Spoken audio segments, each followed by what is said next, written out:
Okay, along my lava. How we channel did the car about tutorial look be maroon so general draw whatever no navigation draw whatever general ListView tere Bonzali look be much about it. How be alone and lay a balloon and no so general the low the yellow saw where she ever no I saw where them are barable that you know lonely Madilo Shadi Bioma or the Nilio teaching my best review, you know. Bian be a shame, low beijing pepare. Hobby. I must you know, Palu don't have the draw of Mamma, draw muscle, you know, demand what is she able. Draw, you know, ListView bonamona, you know, list, you know, tell like that, you know, Admiani bio, category bomber, no, moving category, you know, Tima, Tilubonane, ListView bonane, charade. I must you know, tea, cardon on the land, do cardon at the sign. Beauty by Janga, no? I see only like I should the sign of beauty by Jangame. Hobby, I look at the original low Tara. Tara, you know, the ListView bonus, a dime, pay on road, job of your young body. Hobby, I look bonnet, low for dread, you know, suck away out dollar me. Hobby, I wrote Skyway out dollar me. Hobby, I don't know, project the cool sound like me. How in a keyboard in a mouth, I don't do Tavare, Bobio, assembly on Lobono, Gia to here. Maglia and Miari Barroja Giara assembly. How you know internet the chap below.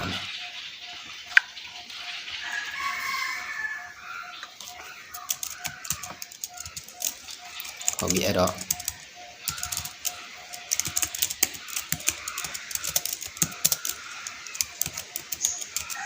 Now let you into water be like me. Create a level like me. Hobby. General draw a general penny map to draw a cool or bagu bar me error draw a could me. Hobby doesn't draw a kuyadoi. I draw a general table address when general ListView table address. General ListView ma don't you may list string the cool level no? I list string a ListView party bono radio a john a days or a chicken. Madi so you know the nano she no that you know John Yaramo I do not then she a male tell you I must live you up a luhamu list back up luhamu suaro then time no you know Timaro a chicken with the no balloons or the cha you channel by male you know a chicken then yara chip bare I don't hobby how error you know this ring could dissolve like me.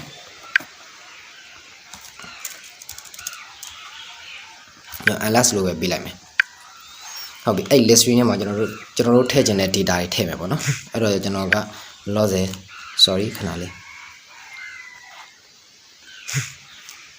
Oh, I've got general who are keen and lash only. I had you know the chat do up your lemon, can I yet tell me? Hobby, I don't general set low. I don't general tea list rename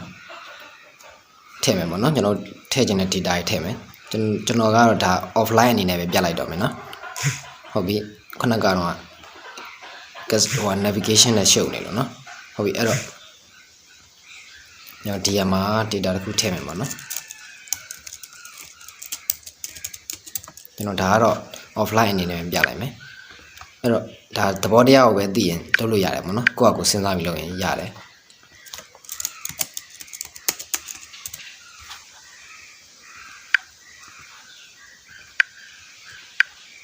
How we know that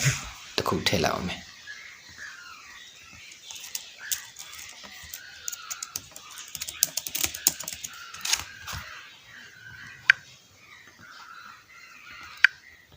We doesn't you know list ring them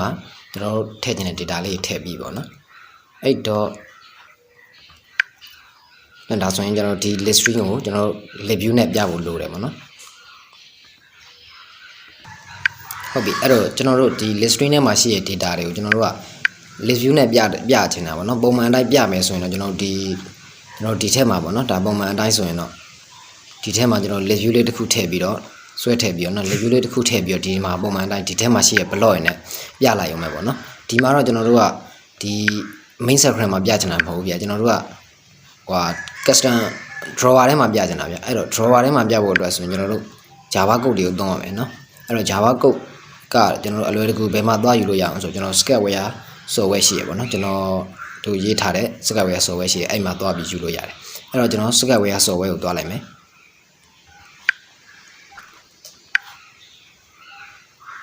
ဒီမှာ Sketchware Mate ပေါ့နော် sorry Sketchware Mate software ဟုတ်ပြီအဲ့ Sketchware Mate software ကျွန်တော်တို့ version 1.5 ဖြစ်သွားပြီပေါ့နော်ဘာဖြစ်လို့လဲဆိုတော့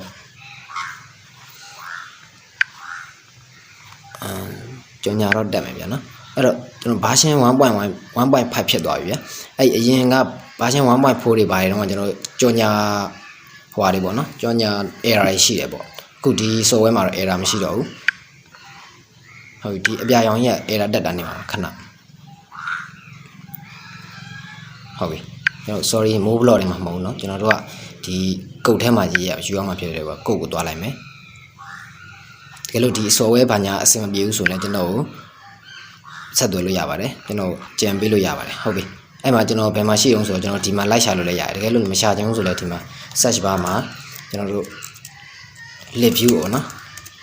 ListView လို့ရှာလိုက်တာနဲ့ဟိုဒီမှာကျွန်တော်ဒီမှာ ListView and navigation drawer ဆိုတာရှိတယ်အဲ့မှာကိုယ့်ရဲ့ဟိုဖြစ်တဲ့ကုတ်တွေပါရှိရင်လည်းကျွန်တော်ဒီမှာတင်လို့ရတယ်ပေါ့နော်အဲ့မှာတကယ်လို့ဟိုဖြစ်တယ်ဆိုရင်တင်ချင်တယ်ဆိုရင်လည်းတင်လို့ရပါတယ်ကျွန်တော်ဒီ software က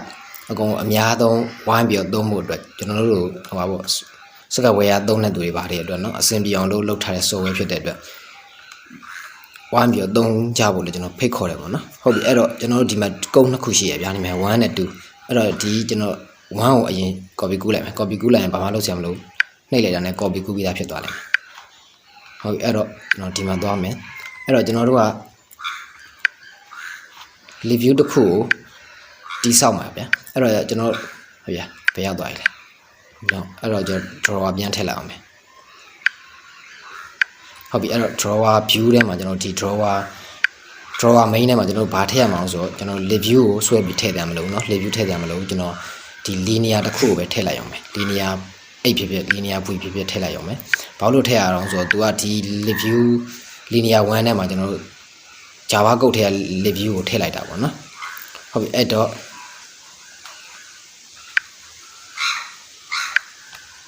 ဟုတ်ပြီအဲ့တော့ကျွန်တော်တို့ခုနက main ဘက်ကိုပြန်သွားမယ်ပြန်သွားပြီးတော့ကျွန်တော် on create မှာပေါ့နော် on create မှာပြလိုက်အောင်မယ် on create မှာကျွန်တော် so directly တစ်ခုယူလိုက်မယ်ဒါကျွန်တော်ဒီ list string နဲ့ ListView ကိုချိတ်ဆက်ပြီးပြတာပေါ့နော်ဒီကုတ်ကတော့အဲ့တော့ကျွန်တော်ဒီကောင်ပေးချလိုက်မယ်ဟုတ်ပြီဒါဆိုရင်ကျွန်တော်ဒီမဲ့တစ်ခုရပြီပေါ့နော်ဒီမဲ့ drawer 1နဲ့က linear 1ရှိရပေါ့နော် drawer တွေက linear 1ပေါ့တကယ်လို့ကျွန်တော်တို့ကလောက်ထားတဲ့ကျွန်တော်တို့ခုနကထည့်လိုက်တဲ့ linear 1မဟုတ်ရင်လည်းကျွန်တော်အဲ့နေရာမှာစိတ်ကြိုက်ပြင်လို့ရတယ်နော်ဒီ drawer linear ဆိုတဲ့နေရာမှာဟုတ်ပြီအဲ့မှာကျွန်တော်တို့ ListView 1ကိုထည့်လိုက်တယ်ဒါတွေကတော့လုံးဝကြည့်ရမလို့ရပြီဟုတ်ပြီနောက်ထပ်တစ်ခုဝိုင်းရမယ်ဟုတ်ပြီ number 2ကုတ်တွေကိုသွားယူမယ်အဲ့ကျွန်တော်တို့ဒီ Sketchware software average ပေးထားရပါတော့အဲ့ average လေးကိုမြှင့်လိုက်တာနဲ့ဟောဖြစ်သွားလိမ့်မယ်အလုပ်လုပ်သွားလိမ့်မယ်ကျွန်တော် error လုံးဝမရှိတော့ဘူးပေါ့နော်ဟုတ်ပြီအဲ့တော့ကျွန်တော်ဒီကုတ်လေးကိုဒီမှာတော့နည်းနည်းပြင်တရားလေးပါလေးရှိရပါတော့အဲ့တော့ကျွန်တော်ဒီ ListView ဒီမှာဒါဘာမှပြင်နေရမလို့အဲ့တော့ကျွန်တော်ဒီမှာ position ဆိုတာရှိရင်တွေ့လားအဲ့ position ဆိုတာကျွန်တော်တို့နှိပ်လိုက်တဲ့ click လိုက်တဲ့ position ကိုယူတဲ့ဟာပေါ့နော်အဲ့ position လေးကိုတစ်ချက်မှတ်ထားဟုတ်ပြီအဲ့မှာဆိုကျွန်တော်တို့ဒီ switch case ဆိုတဲ့ဟိုပါပေါ့ရေးသားနည်းနဲ့ရေးထားတာနော်ကျွန်တော်ဒီ switch ကဒီ position က0ဖြစ်မယ်ဆိုရင်ဒီနေရာဟာတွေကိုအလုပ်လုပ်လို့ပြောတာဟုတ်ပြီနော်တကယ်လို့ position ကကျွန်တော်နှိပ်ရတဲ့ဒီနေရာ2ဖြစ်1ဖြစ်တယ်ဆိုရင်ဒီနေရာဟာတွေကိုအလုပ်လုပ်လို့ပြောရမှာနော်ဟုတ်ပြီတကယ်လို့ကျွန်တော်တို့က1 2တွေမကသေးဘူးနောက်ထပ်တစ်ခုထပ်ထည့်ခြင်းလေးဆိုလည်းရတယ်ဟုတ်ပြီအဲ့တော့ကျွန်တော်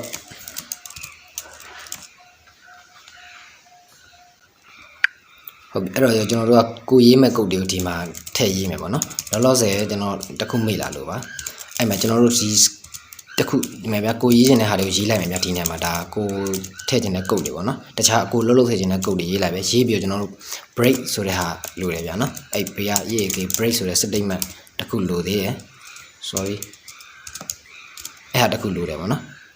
အဲ့ဒါမှသူကအလုပ်လုံးမှာနှုတ်ဆိုရင် error တက်လိမ့်မယ်ဟုတ်ပြီနောက်ပြီးတော့ဒီ case ရဲ့အောက်မှာလည်းကျွန်တော်တို့ရေးခြင်းတဲ့ကုတ်တွေကိုရေးမယ်ရေးပြီးတော့ကျွန်တော် break လုပ်မယ်ပေါ့နော်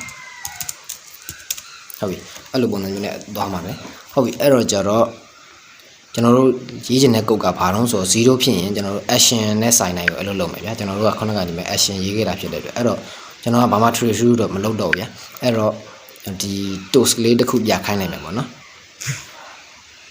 toast လေးတစ်ခုပြခိုင်းနိုင်မယ်တို့မှာ action ဆို action ပေါ့နော် action လို့ပြခိုင်းနိုင်မယ်အဲ့တော့ဒီတို့လေးမှာရှိတဲ့ကျွန်တော်တို့ဟွာတွေပေါ့Java ကုတ်လေးကျွန်တော်ဒီထဲမှာသွားထည့်ဖို့လိုတယ်ပေါ့နော်ဒီနေရာမှာပြချင်တာဖြစ်တဲ့အတွက်အဲ့တော့ကျွန်တော်ဒီဟာလေးကိုနှိပ်လိုက်မယ်ဒီမှာဒီဟာလေးကိုနှိပ်လိုက်ရင်ကျွန်တော်ဒီအောက်ဆုံးမှာဒီတို့ရဲ့ဟွာထဲမှာရှိတဲ့တို့ထဲမှာရေးထားတဲ့ Java ကုတ်မှန်များကိုကြည့်လို့ရပြီပေါ့နော်အဲ့တော့အဲ့ကောင်ကို copy ကူးရမယ်ဟုတ်ပြီ copy ယူလိုက်မယ် copy ယူပြီးတော့ကျွန်တော်ဒီမှာထည့်မယ်ပေါ့နော်အဲ့တော့ကျွန်တော် case 0ကဟွာဖြစ်တဲ့အတွက် action ဖြစ်တဲ့အတွက်ကျွန်တော်ဒီမှာပေးချလိုက်မယ်ဟုတ်ပြီဒီနေရာမှာကျွန်တော်စာလိုသေးရထင်တယ်ဗျဒီအနောက်ကဓာတ်နဲ့စုံတာမဟုတ်အဲ့တော့ဘာလိုသေးရအောင်တစ်ချက်ဝါကြည့်လိုက်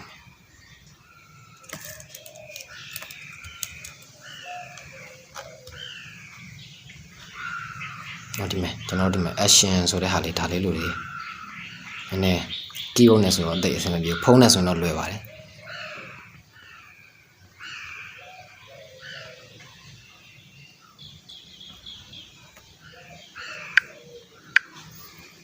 ဟုတ်ပြီကျွန်တော်ဒီ keyboard နဲ့ပြရတဲ့အကြောင်းအရာဟိုပါပေါ့နော်ဒီမြားလေးနဲ့ဆိုထောက်ပြကြမလို့တော့ပေါ့အဲဒါကြောင့်ဟုတ်ပြီဒါဆိုရင်ကျွန်တော်ဒီစာပြည့်သုံးသွားပြီဟုတ်ပြီဒီမှာဒါလေးရပြီပေါ့နော်အဲ့ဟာလေးကိုကျွန်တော် copy ကူးထားလိုက်မယ်ဒါမှနောက်ခါကျလွယ်ဟုတ်ပြီဒါဆိုရင်ကျွန်တော်တို့ဒီ K0 ဖြစ်တဲ့အခါကျမှနော်နှိပ်လိုက်တဲ့ခဏ K0 ဖြစ်တဲ့အခါဆိုရင်ကျွန်တော် action လို့ပြလိုက်မယ်အဲ့တော့ case 1ဖြစ်တဲ့အခါဆိုရင်ကျွန်တော်ဟိုဟာလို့ပြချင်တယ်ဗျာကာတွန်းလို့ပြချင်တယ်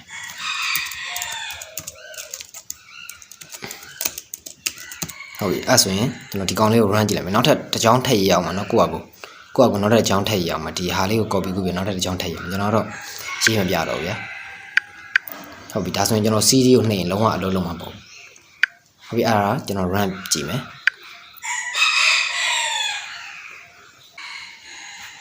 ဟုတ်ပြီအဲ့ဆိုရင်ကျွန်တော်တို့ error ရှိတယ် error ဖြေရှင်းမယ်ပေါ့ error ကဘာဖြစ်တာလဲဆိုတော့ my list cannot be sorted ပဲဟုတ်ပြီကျွန်တော်ဒီ my list ဆိုတာကျွန်တော်တို့ဟိုမှာမထည့်ခဲ့ရသေးရပါတော့တကယ်အရေးကြီးတဲ့ဟာမှာမေ့လာတာဟုတ်ပြီအဲ့ဒါဘာတုံးဆိုတော့ကျွန်တော်တို့သွားကြည့်အောင်ဒီ Java ကုတ်တွေကိုကျွန်တော်တစ်ခုချင်း လိုက်လုပ်ပြနေရတဲ့အကြောင်းအရာနည်းနည်း Java နဲ့ရင်းနှီးစေချင်လို့ပေါ့နော်ကျွန်တော်ဒီ Sketchware ဆိုတာလဲ Java နဲ့ရေးတာဖြစ်တဲ့အတွက်ဒီ Java နဲ့ရင်းနှီးစေချင်လို့ပေါ့နော်ဟုတ်ပြီကျွန်တော် my list ဆိုတာဘာတုံးဆိုတော့ကျွန်တော်တို့ကသူ့ရဲ့ ListView နဲ့ပေါ့နော်ဒီကုတ်ထဲမှာရှိတဲ့ ListView နဲ့ကျွန်တော်တို့ရဲ့ခုနကတိစောက်ထားတဲ့ဒီ unless ဆိုတဲ့ list string လေးအဲ့အားလေးနဲ့ကျွန်တော်ချိတ်ဆက်ပေးဖို့လိုတယ်အဲ့တော့ကျွန်တော်တို့ကခုနက my list ဆိုတာဒီ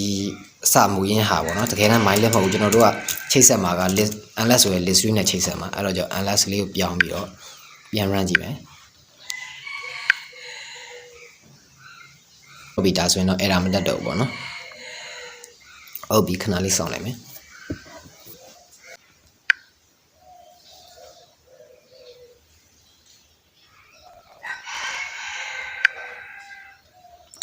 ဟုတ်ပြီ open ကြည့်လိုက်မယ်အဲဒါဆိုရင်သူက action လို့တစ်ခါလေးပြနေဗျာဒီဟွာကြီးကနော်ကျွန်တော်ဒီဟာကြီးကဒီအပြာကြီးကကျွန်တော်တို့ဒီ keyboard ကြောင့်မဖြစ်နေနော်ကျွန်တော်ဒီ keyboard ကြောင့်မဖြစ်နေလုံးဝ error မဟုတ်ဘူးနော်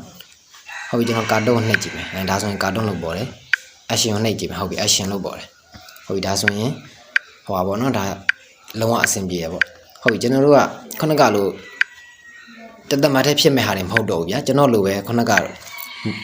movie ဆို movie လို့နှိပ်လိုက်တဲ့ဟာဖြစ်စေချင်တယ်ဟုတ်တယ်နော်အဲ့လိုဖြစ်စေချင်တယ်ကျွန်တော်ဒီမှာဆိုရင်တသက်မှတ်တဲ့ဖြစ်နေတယ်0နေရာဟာဆိုရင်ဒီဟာပြပေါ့နော် action ဆိုတာပြ1နေရာဟာဆိုရင် cartoon ဆိုတာပြအဲ့လိုကြီးဖြစ်နေဗျာအဲ့တော့ကျွန်တော်တို့ကအဲ့လိုတသက်မှတ်တဲ့မဖြစ်ချင်ဘူးဗျာအဲ့နှိပ်လိုက်တာနဲ့တခါတည်းဘာဆိုဘာတခါတည်းတန့်ပြချင်တာဖြစ်တယ်ဗျာဒီ switch ဆိုတဲ့ statement အကုန်လုံးကျွန်တော်ဖြတ်လိုက်မယ်ဖြတ်ပြီးဒီနေရာမှာကိုရေးချင်တာရေးလို့ရပြီပေါ့နော်အဲ့တော့ကျွန်တော်ကိုရေးချင်တာရေးဖို့အတွက်ကျွန်တော်ဒီကုတ်တွေပါတွေယူမသုံးတော့ဒီကြားထဲမှာဒီနှစ်ခုကြားထဲမှာကျွန်တော်ဒီ block တွေထည့်လိုက်မယ်တော့မယ်နော်ကိုလုပ်ချင်တဲ့ block တွေထည့်လိုက်တော့မယ်အဲ့တော့ဒီကောင်ကိုကျွန်တော်ဒီကောင်လေးကိုဖြတ်လိုက်မယ်ဖြတ်ပြီးတော့နောက်ထပ် SO directly တစ်ခုယူရမှာပေါ့နော်ဆိုတော့ဒီမှာခုနက action ကဘာလို့ပေါ်အောင်ဆိုဒီအောက်ကလာကတ်ထားတဲ့ action ကြောင့်ဟုတ်ပြီအဲ့တော့နောက်ထပ် SO directly တစ်ခုထည့်ယူမယ်ယူပြီးတော့ဒီမှာထည့်လိုက်မယ်ပေါ့နော်ခုနက ဖြစ်လိုက်တဲ့ဟာကိုပြန်ထည့်လိုက်မယ်အဲဒါဆိုရင်ဒီနှစ်ခုကြားမှာရေးလို့ရပြီပေါ့နော်ဒီဟာအပေါ်ဟာနဲ့ဒီအောက်ကဟာနဲ့ကြားမှာကျွန်တော်တို့ block တွေရေးလို့ရတယ်ဟုတ်ပြီအဲ့တော့ကျွန်တော်တို့ကဘယ်လိုရေးချင်တာအောင်ဆိုတော့ကျွန်တော်နှိပ်လိုက်တဲ့ဟာက0ဆိုရင် action ပေါ့နော်တို့ကဘယ်လိုလုပ်ချင်တာတော့ဆိုတော့ကျွန်တော်ကဒီ position နေရာမှာရှိတဲ့ဟာကိုယူပြမယ်နော်ဒီမဲ့ဒီ list string ထဲမှာရှိတဲ့ဟာကိုယူပြမယ်အဲ့တော့ဘယ်နေရာမှာရှိတဲ့ဟာတော့ဆိုတော့ကျွန်တော်တို့ဒီနေရာမှာတစ်ခုထည့်ရမယ်ဒီမှာ code ထည့်ရမယ်ပေါ့နော်ကျွန်တော်ဒီ position ဆိုတဲ့ variable လေးပေါ့နော်ဒီ position ဆိုတဲ့ဟိုဟာလေး number variable လေးအဲ့ဒါလေးကိုထည့်ရမယ်အဲ့တော့ကျွန်တော်တို့ဟိုပါပေါ့နော်ကျွန်တော်ရဲ့ဟိုမှာလည်းရှိတယ်ဒီကျွန်တော်လောက်ထားတဲ့ဟိုပါပေါ့ဒီ code block ဆိုတဲ့ထဲကဒီမှာ so directly ဆိုတာလည်းရှိတယ်တကယ်လို့အဲ့မှာမဟုတ်ဘူးဆိုရင်လည်းကျွန်တော်ငကိုပါတဲ့ဟာရှိတယ်ဗျာဒီ operator တွေကဒီအောက်ဆုံးမှာဒီ so directly ဆိုတဲ့စာရဲ့အောက်ကဟာတွေအကုန်လုံးကျွန်တော်တို့ဒါကုတ်နဲ့ရေးရတဲ့ဟာပဲအဲ့တော့ဒီမှာကျွန်တော် number ကျွန်တော်ဒီမှာထည့်မှာ number ကုတ်ဖြစ်တဲ့အတွက်ကျွန်တော်ဒီ number ထည့်လိုက်မယ်ဒီညမှာကိုထည့်ချင်တဲ့ကုတ်ထည့်လိုက်ရုံပဲအဲ့တော့ကျွန်တော်တို့ခုနကထည့်မှာ position ဆိုတဲ့ number variable ပဲလေးပေါ့နော်မဟုတ်မရောဒီမှာပြန်ကြည့်လိုက် number position ဆိုတဲ့ number variable ပဲလေးအဲ့ဒါတိနေရပါတော့ကျွန်တော်နှိပ်လိုက်တဲ့တိနေရကျွန်တော်နှိပ်လိုက်တဲ့တိနေရမှာရှိတဲ့ list string နဲ့တန်ဖို့ပေါ့နော်အဲ့ဒါကိုထုတ်ပြမယ်အဲ့တော့ဘယ်မှာတော့ဆိုတော့ကျွန်တော်ထုတ်ပြတဲ့ဟာကဒီမှာ toast ဒီနေရာမှာကျတော့ကျွန်တော်ဒီမှာတစ်ခါတည်းခုနကဒီနေရာမှာ block တွေရေးလို့ရအောင်ရေးခဲ့တာဒီကြားထဲမှာ block တွေထည့်ရေးလို့ရအောင်ရေးခဲ့တာဖြစ်တဲ့အတွက်ဘာမှ code တွေပါလုံနေတယ်မလို့တော့ဘူးဟုတ်ပြီဒါဆိုရင်ဒီလိုထည့်လိုက်ရင်ဒါဆိုရင်ခုနကကျွန်တော်တို့ switch case ဆိုတဲ့ဟာလောက်ဆရာမလို့တော့ဘူးဒီမှာဒီတစ်ကြောင်းနဲ့ဒီ cd ဆိုတဲ့ဟာရောတစ်ခါတည်းပါပြီးသားဖြစ်သွားလိမ့်မယ်နော်အဲ့လိုလုပ်လို့ရတယ်ဒါကြောင့်ဒီဟာတွေကကျွန်တော် Java ကိုသိသိချင်လို့ဒီ Java code တွေတစ်ခုချင်းလုပ်ပြနေတာဗျာနှမို့ဆိုရင်ကျွန်တော်ရှင်းပြနေမှာတော့မဟုတ်တခါတည်းဒီလိုဆိုပြီးသွားပြီပေါ့နော်ဟုတ်ပြီအဲ့တော့ကျွန်တော်စမ်းကြည့်ကြမယ်ဒါကျွန်တော်တစ်ခါလို့တိုင်းတစ်ခါစမ်းကြည့်ကြတယ်ပေါ့နော်ဒါပို့ပြီးတော့မြင်သာထင်သာရှိအောင်လို့တကယ်လို့ဒီကျွန်တော်ပြောတာတွေကိုနားမလည်ဘူးဆိုရင် comment မှာမှန်းခဲ့ပါကျွန်တော်ဖြေပေးပါမယ်နော်အရင်တော့ကကျွန်တော်ဖေးမရှိတော့ကျွန်တော်ဘာမှမလုပ်ရဘူးဗျာအခုမှပြန်ပြီးတော့ဟိုဟာဖြစ်လို့ကျွန်တော်လှုပ်ချင်သိရှိတာပေါ့နော်အရင်တော့ကဘေးစည်းတွေပိုင်းနေဆိုတော့လှုပ်ချင်သိမရှိဘူးဟုတ်ပြီအဲ့တော့ကျတော့ကျွန်တော် run လိုက်မယ်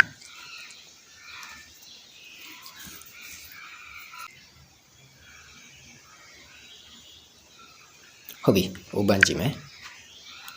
ဒီအပြာကြီးကဟိုမှာမဟုတ်နော်ကျွန်တော်ဒါ error မဟုတ်ကျွန်တော် keyboard နဲ့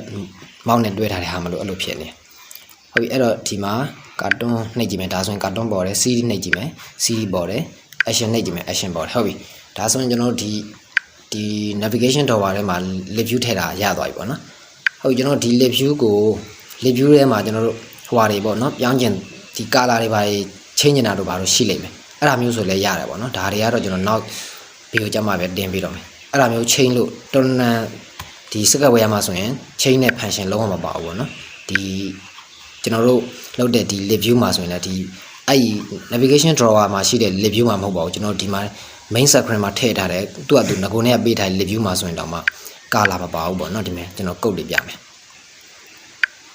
ListView ရဲ့ code တွေကျွန်တော်တစ်ချက်ပြမယ်ဒီမှာဗျာ ListView ရဲ့ code တွေမှာဒါမှဆိုရင်တော့မှကျွန်တော်တို့ဒီစဟောပေါ့အဲ့ဟာလောက်တာပေါ့နော်ကျွန်တော်တို့ color ပြောင်းနိုင်ပါရင်မပါဘူးပေါ့နော်ဟုတ်ပြီအဲ့ဒါတွေကိုကျွန်တော်တို့နောက်သင်ခန်းစာမှာဘယ်လိုပြောင်းလို့ရတယ်ဆိုတော့တင်ပြမယ်ပေါ့နော်တကယ်လို့သိချင်တယ်ဆိုရင်ပေါ့မသိချင်ဘူးဆိုရင်လည်းကျွန်တော်အဲ့ဟာကိုကြိုးခဲ့ပြီးတခြားဟာရှောက်တင်ပေးမယ်ပေါ့နော်ဟုတ်ပြီအဲ့တော့ကျွန်တော်ဒီဗီဒီယိုလောက်တော့ဒီလောက်ပါပဲအားလုံးကိုကျေးဇူးတင်ပါတယ်ခင်ဗျာ